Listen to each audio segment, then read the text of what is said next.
Okay, hello and welcome to topic 7. This is it. You're done. Very good work. This week is very exciting reading. We get into the Cold War. So what's the Cold War? It's largely between the United States and the Soviet Republic, the USSR. Its roots can be found in a debate between how we view the world, between capitalism and communism. Also, the end of World War II set a pretty good stage. So Berlin, for example, was divided up, and the Soviets decided to blockade parts of it. And so there was the Berlin airlift, which was a heroic and sustained effort to airlift and airdrop necessary supplies into those blockaded areas. And it was very successful in keeping people fed, medicated, fueled. It was life-saving to the people behind that blockade. We also have the Cuban Missile Crisis. And so we, in the 50s, were operating off of President Truman's policy of containment of communism.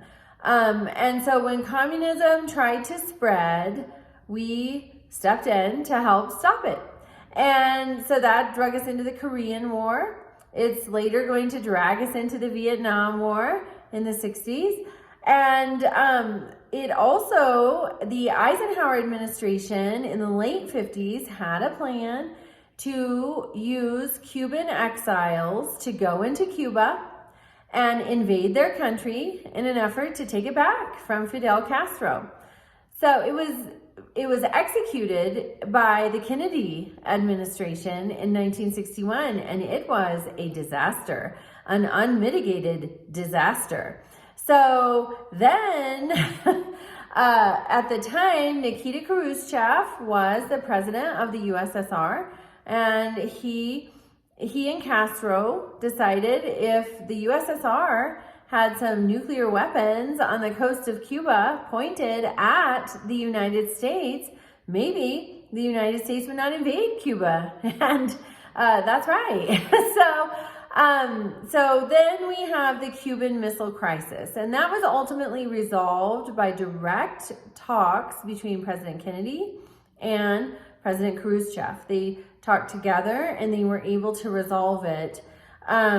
But there's just so many instances of diplomacy and of presidential action that we see the consequences of and the effects of in this week's readings. So you have a discussion post due Wednesday. You have one due Friday. You have an assignment due Sunday and a quiz due Sunday. And please remember, for full participation, we need 6 substantive posts over 3 days, not all of them on Saturday. But I've been generous, I think, with that. So I know everybody's balancing many demands. Reach out to me if you have questions, if you need an assignment reassigned, and have a wonderful week.